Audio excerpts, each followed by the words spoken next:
Hi, my name is Rebecca Brown. I'm an MD, PhD, and NF and Schwannomatosis expert who practices in New York City. I'm here to record a video for you about my support for the iHealth and Wellness Foundation. I'm really proud to be involved with this foundation because, like myself, its mission and its values align in that I truly believe that people should be empowered to understand their own health, to make informed decisions about it, to share their thoughts and feelings with the community. And this holds true not only for neurofibromatosis or NF, but also Schwannomatosis, SWN, and other complex diseases. It's really about empowering people to make a difference in their own lives and in the lives of others who share in their experiences. And I stand 100% behind that. I wanted to also talk to you a little bit about what is NF and what is Schwannomatosis. And some of you may be asking and scratching your head saying, well, why aren't I talking about NF2? So let me update you a little bit.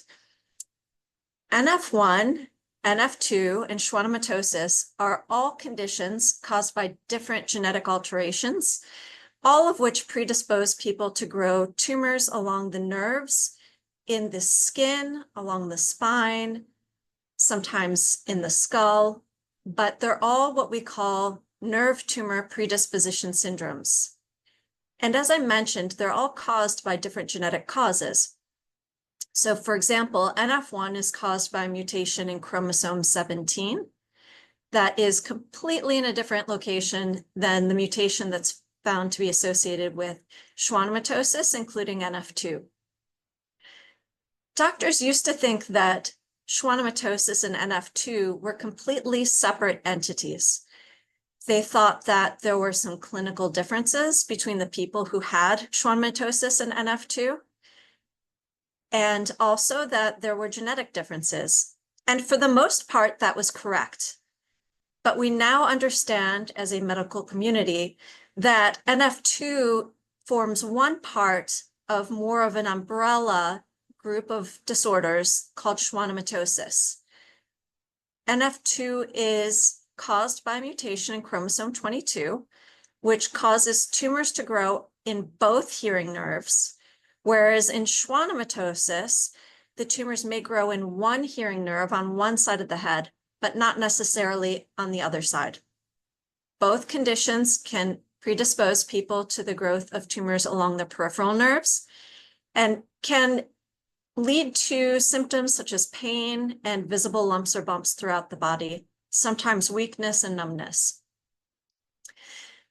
NF1 also causes the growth of tumors within the body, but these tumors may be more visible. So there are small nerves that are grown within our skin. And if a tumor happens to grow upon one of those nerves, it makes a skin bump, which in medicine we call a cutaneous neurofibroma. These can be very visible on top of the skin. They can lurk just beneath the skin. Or if they involve one of the larger nerves that's located deep down in an arm, a leg, or inside the thorax or the trunk, it can grow into a larger tumor known as a plexiform neurofibroma. All of these types of tumors are associated with NF1, but not with Schwannomatosis, usually. People with NF1 may also have coloration on their skin, birthmarks, which we call cafe au lait macules or COMs. And they may also have freckles on the colored parts of their eyes. These freckles don't affect vision. For different reasons, we recommend that people with NF1 see an ophthalmologist at least once a year, but the freckles on the colored parts of the eye do not have any effect on your health. So in essence, that represents the big difference between NF1 and Schwannomatosis, including what is now called NF2 related Schwannomatosis, or simply NF2 Schwannomatosis. I also wanted to talk about mental health because a big part of my support for iHealth is addressing a previously unaddressed issue, which is that dealing with these sorts of conditions, including the physical appearance of skin bumps in NF1, the chronic pain in NF1 and schwannomatosis, and potential vision or hearing loss in NF1 and schwannomatosis, that can add a lot of anxiety to somebody's life.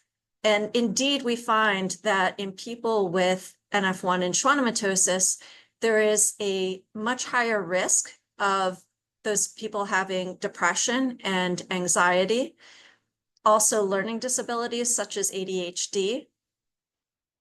And for this reason, I feel that having a secure community that provides real answers and real information about how, when, and where to seek care is crucial.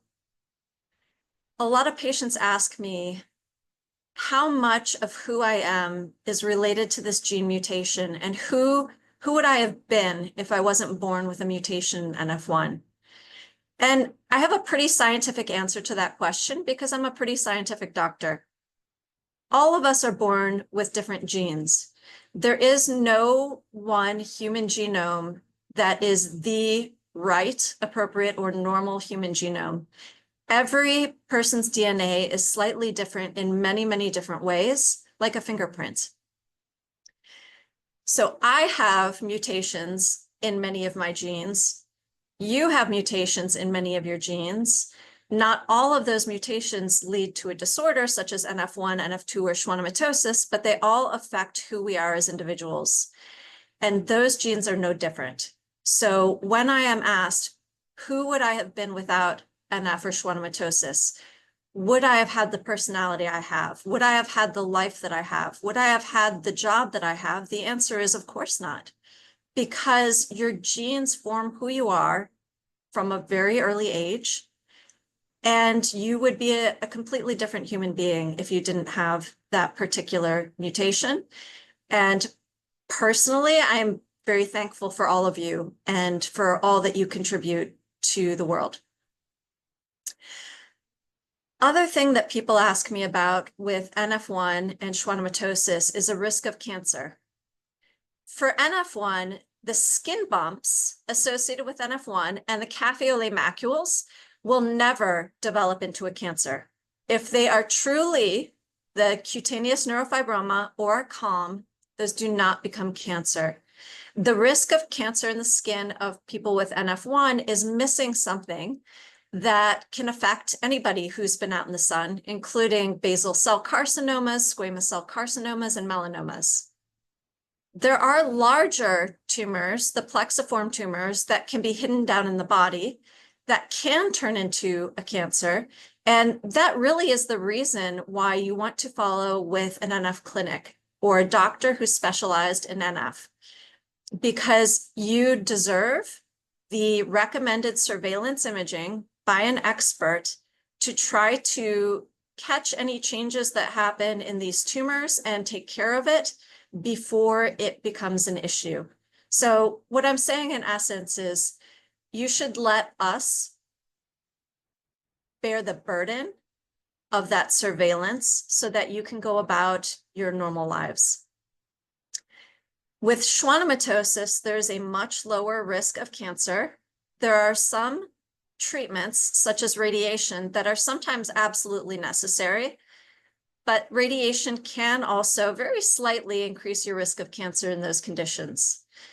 It's not exactly the same as in NF1, where there is an inherent risk of cancer in the plexiform tumors. So I'm going to stop here, and I really appreciate your listening in. I cannot tell you, overjoyed to be serving as an advisor for the iHealth and Wellness Foundation. And I hope that everybody is having an amazing day and will reach out to their friends and family and share some love and find yourself a good NF doctor. All right, thank you very much.